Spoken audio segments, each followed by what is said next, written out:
Bullseye with Jesse Thorn is a production of MaximumFun.org and is distributed by NPR. It's Bullseye.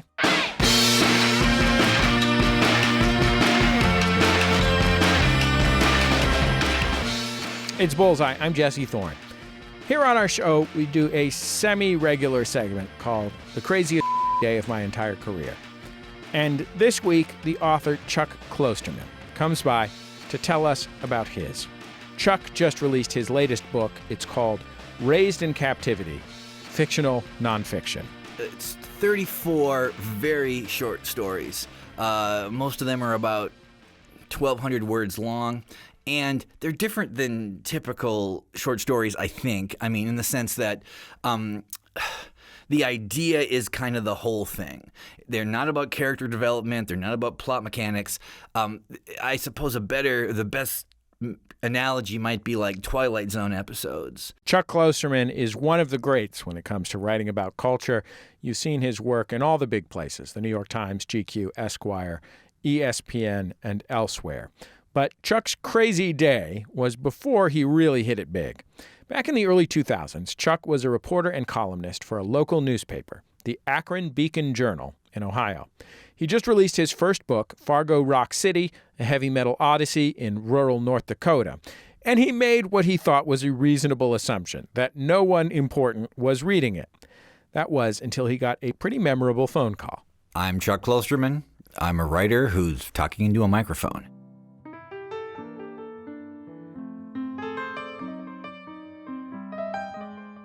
Okay, well, this day, when I look back, it doesn't seem that crazy, and it wouldn't be crazy, I guess, if it happened now, but it felt insane at the time. This was like in 2001, and I was living in Akron, Ohio, and I was working at the Akron Beacon Journal, and my first book had come out, which was called Fargo Rock City, and it was kind of a memoir, kind of a cultural criticism of hair metal and growing up in the Midwest. So it was about like Kiss and Motley Crue and Guns N' Roses and Poison.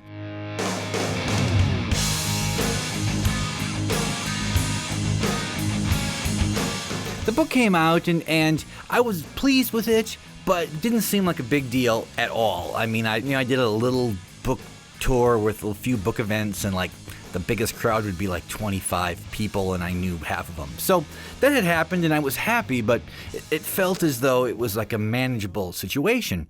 But one of the things I had done in that book, for no real reason, just because I thought it might be funny, was I put my home phone number in the book.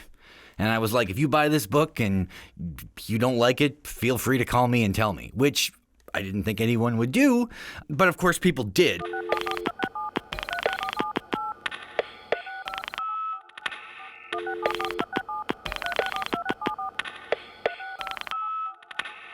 I mean, it's odd now. With the way social media works, it's a very common thing, I think, for writers to do. But at the time, it just seemed like a strange, kind of eccentric, gimmicky thing to do. But people start calling me on this number, my home phone number in my apartment. And one day, David Byrne calls me. Of the Talking Heads, or previously of the Talking Heads. He calls me from the Denver airport.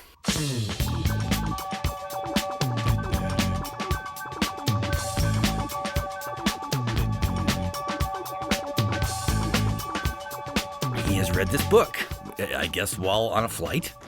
And he says to me, well, hey, first he talks a lot about Iceland.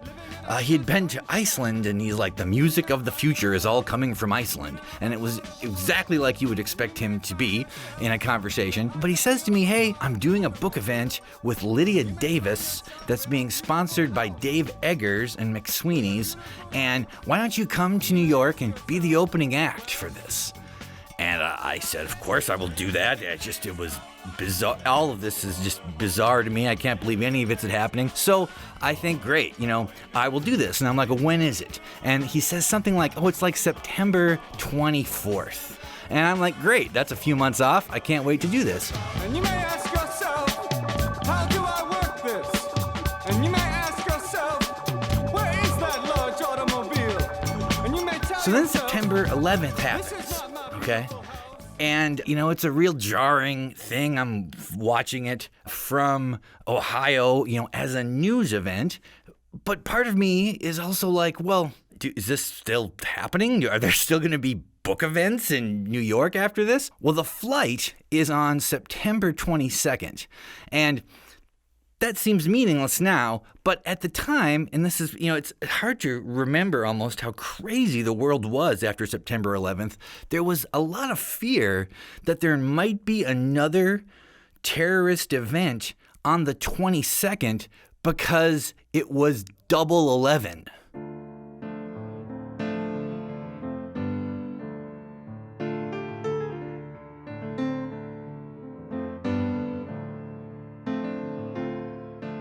So I'd been to New York just a couple times before.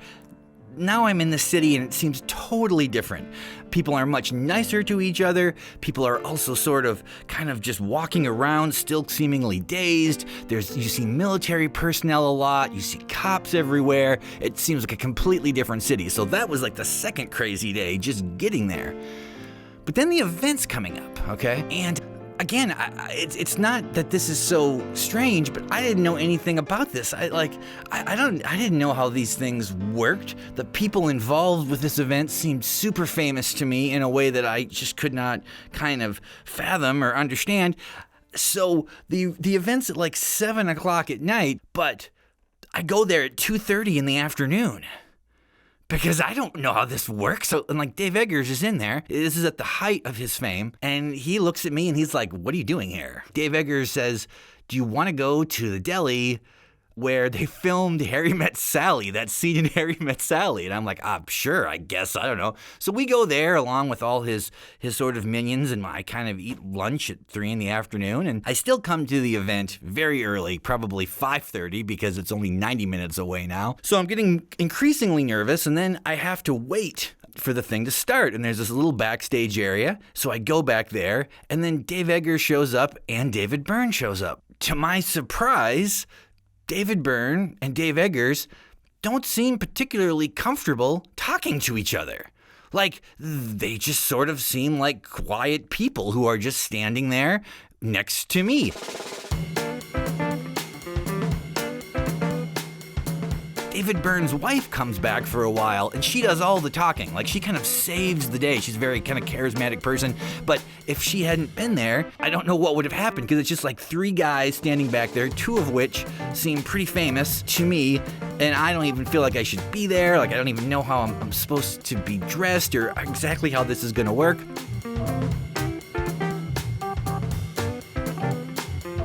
The event's finally going to start. And this guy is going to go out and give an introductory speech. Some guy I've never heard of, a guy named John Hodgman. He goes out in front of this huge crowd, and he begins his introduction by going, I know what you're all thinking.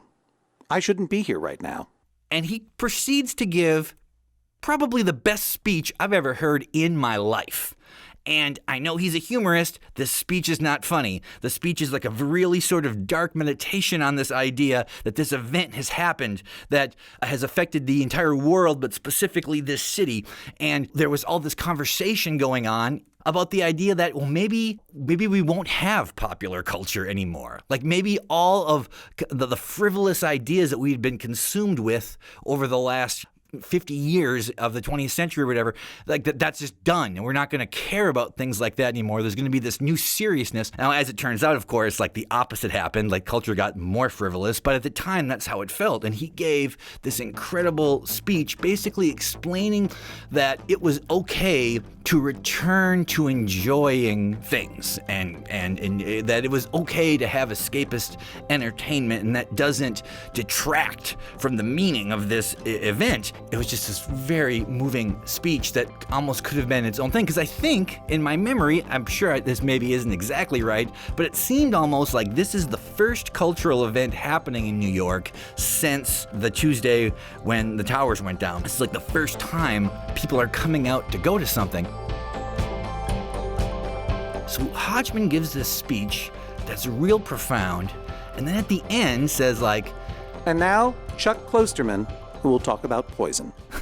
So then I come out in front of this audience to basically read a section of my book. It was actually about Kiss, I think, but so I was terrified to begin with. Now I'm super terrified because all the things that he had said in his introduction speech are really heavily on my mind, and I'm like, there's no possible way that my book can be like the hinge moment for these people to decide whether or not to enjoy culture again. But I have to say, the crowd was probably more engaged and more just like the best crowd I think I've ever dealt with in my entire career. I guess maybe because they had felt this social pressure not to laugh for almost 2 weeks or whatever, they kind of laughed at everything. It went incredibly well. I don't know if I ever had a reading that was so exciting to be part of, and it wasn't even that my reading was so good, it was just the conditions were made for it.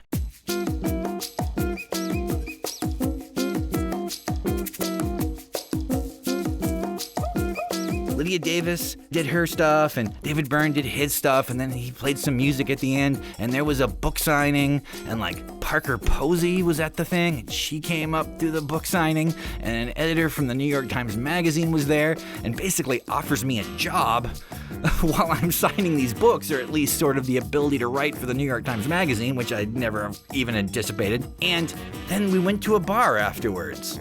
And I just remember thinking, it's like, how did this possibly happen? I feel like I skipped all of these in-between steps of how this is supposed to go. Like, it seems like this is something that's supposed to happen at the end of my career. If that happened to me now, I guess I'd be like, well, okay, I can understand that. I've written 11 books or whatever, but that was a weird day. I don't know if I'll ever have a day in my career that will ever feel that crazy. I might have days that are actually crazier, but nothing will ever feel that insane. The craziest day of Chuck Klosterman's entire career. Our thanks to my friend John Hodgman for the cameo in that story. Chuck's latest book is called Raised in Captivity, Fictional Nonfiction. It was just released this week. You can get it wherever you buy your books. Salute, Chuck Klosterman, one of the good guys.